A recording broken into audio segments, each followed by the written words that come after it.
नमस्कार दोस्तों, मैं आपको स्वागत करता हूं। दोस्तों, हमारे देश की मीडिया यानी कि गोदी मीडिया ये क्लियर कर चुकी है कि 2024 का जो लोकसभा का चुनाव होने वाला है वो बीजेपी पार्टी ही जीतेगी। विपक्षी दल का कोई रोल नहीं। विपक्षी दल केवल नामांकन करने के लिए कल नामांकन करेगा और वो हारेगा।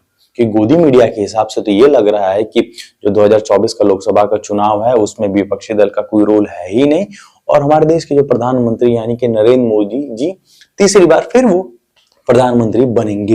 लेकिन वहीं बात किया अगर विपक्षी दल की और इंडिया गठबंधन की, तो इंडिया गठबंधन वहीं अपने सीट शेयरिंग पे काम कर रहा है क्योंकि वो अपने हर राज्य में अपने सीट्स को डिसाइड कर रहा है। मैं आपको एक एक करके उन राज्यों के बारे में बता देता हूं जहां पे इंडिया गठबंधन ने अपने सीट शेयरिंग पे बात तय कर ली है। दोस्तों, पहले बात करते हैं दिल्ली की 7 सीटों में करीबन 3 सीटें आपकी कांग्रेस लड़ेगी और 4 सीटों पे आम आदमी पार्टी लड़ेगी। दोस्तों, डाउट तब हो रहा था जब ईडी का छापा बार बार अरविंद केजरीवाल पे पड़ रहा था। डाउट ये लग रहा था क्या पता ईडी के डर से अरविंद केजरीवाल जो दिल्ली की 7 सीटें हैं उन सीटों पे अकेले ही लड़ेंगे और शायद गठबंधन से गठबंधन तोड़ दे। लेकिन दोस्तों, ऐसा कुछ नहीं हुआ।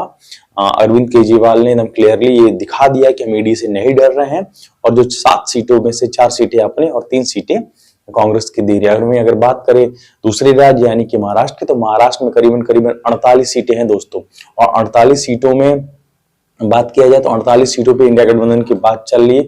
उद्धव ठाकरे की पार्टी से बात चल रही है, शरद पवार की पार्टी से बात चल रही है और इन सीटों पे भी करीबन ये मान के चलिए कि बात तय ही हो गई है और सीटें बस खाली सामने आने वाली, कितनी सीटों पे कौन लड़ेगा। और दोस्तों, देश का सबसे मुख्य राजा आप कह सकते हैं सीटों के मामले में यूपी, क्योंकि यूपी में करीबन लोकसभा की 80 सीटें हैं और 80 सीटों पे इंडिया गठबंधन की बात एक तरह से एकदम क्लियरली होगी। क्योंकि दोस्तों, इंडिया गठबंधन एकदम क्लियरली कर दिया और क्योंकि इंडिया गठबंधन में सपा और कांग्रेस एकदम क्लियर कर दिया सीटों का कि कैसे शेयरिंग होगी।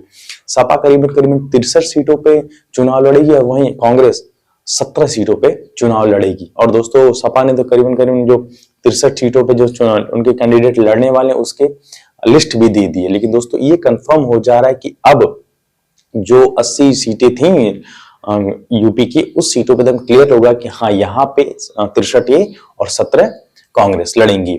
अब दोस्तों, अब आ जाते हैं दूसरे राज्य यानी कि पश्चिम बंगाल। तो दोस्तों, पश्चिम बंगाल की बात की जाए तो पश्चिम बंगाल में भी पहले ये नजर आ रहा था कि ममता बनर्जी और कांग्रेस का जिसे कह सकते हैं गठबंधन टूटने वाले। लेकिन सूत्रों की बात करें तो एकदम क्लियरली आ रहा है कि पहले क्योंकि ममता बनर्जी ये कह रहे थे कि मैं 42 की 42 सीटों पे लड़ेंगे, लेकिन अब ये नजर आ रहा है कि वो 42 में से केवल 35 सीटों पे वो चुनाव लड़ेंगी और 5 सीटें में आपका कांग्रेस लड़ेगी और सीटों पे और लोग पार्टियां लड़ेंगी उनके हिसाब से। कि गठबंधन का ये फैसला अगर सूत्रों की बात माना जाए तो।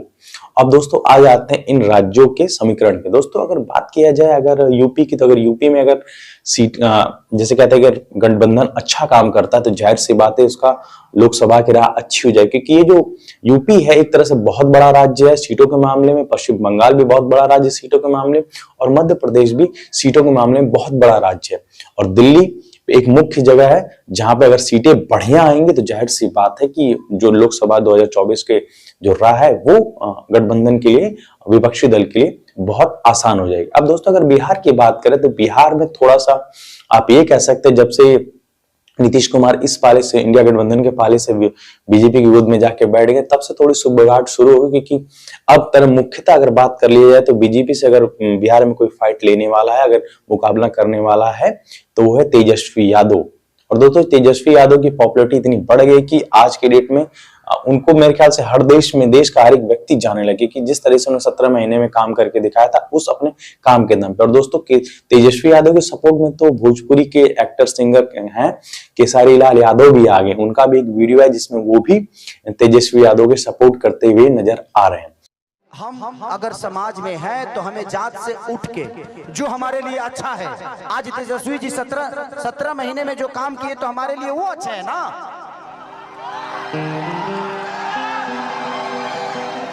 तो आप जब नहीं बदलिएगा तो फिर आपका विकास कौन करेगा। परिवार में जब एक आदमी का विरोध होता है ना तो हर आदमी का माना शुरू कर देता है। तो कोशिश करिए हर साल अगर तेजस्वी जी काम नहीं कर रहे उनको भी बदल दीजिए, तब जाके विकास होगा। लेकिन हमें अपने बड़े भाई पे विश्वास है कि वो आएगा तो आग लगा देगा।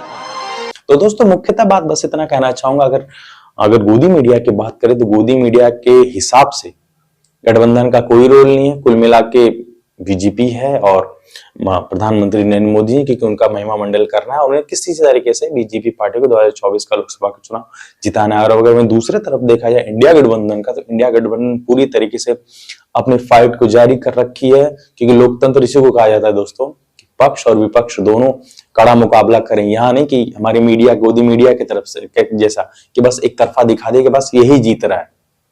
और अगर गठबंधन की बात करें तो गठबंधन अपने तरीके से हर चीजों से कर रहा है, सीटों को शेयरिंग कर रहा है। और अगर बीजेपी की बात करें तो बीजेपी का भी सीट शेयर का कोई कंफर्मेशन नहीं है कि उन्होंने सीट शेयर कहाँ की है। उनके तो सीट्स के आंकड़े भी नहीं है कि वो कितने सीट कहाँ किसको कितना देर की, उसके साथ भी करीबन 38 पार्टियां हैं। बहरहाल दोस्तों, वीडियो में रहता था कि वीडियो अगर पसंद आए तो लाइक शेयर कमेंट जरूर करेगा। दोस्तों, आप लोगों से एक सवाल रहेगा कि आप लोग मीडिया चैनल तो देखते होंगे, गोदी मीडिया चैनल तो जरूरी देखते होंगे, तो गोदी मीडिया चैनल देखते हो तो क्या गोदी मीडिया चैनल की बात से आप लोग कंफर्म है? क्योंकि 2024 का लोकसभा का चुनाव में एकदम क्लियरली गोदी मीडिया ये कह रही कि प्रधानमंत्री मोदी के सामने कोई है ही नहीं। तो दोस्तों, आप लोगों के विचार में क्या है कि सचमुच प्रधानमंत्री मोदी जी के सामने 2024 के लोकसभा के चुनाव में कोई है भी कि नहीं? प्लीज कमेंट के माध्यम से इसका जवाब जरूर दीजिएगा। मेरा वीडियो थोड़ा मोड़ा भी पसंद आया तो चैनल को सब्सक्राइब कर दिएगा।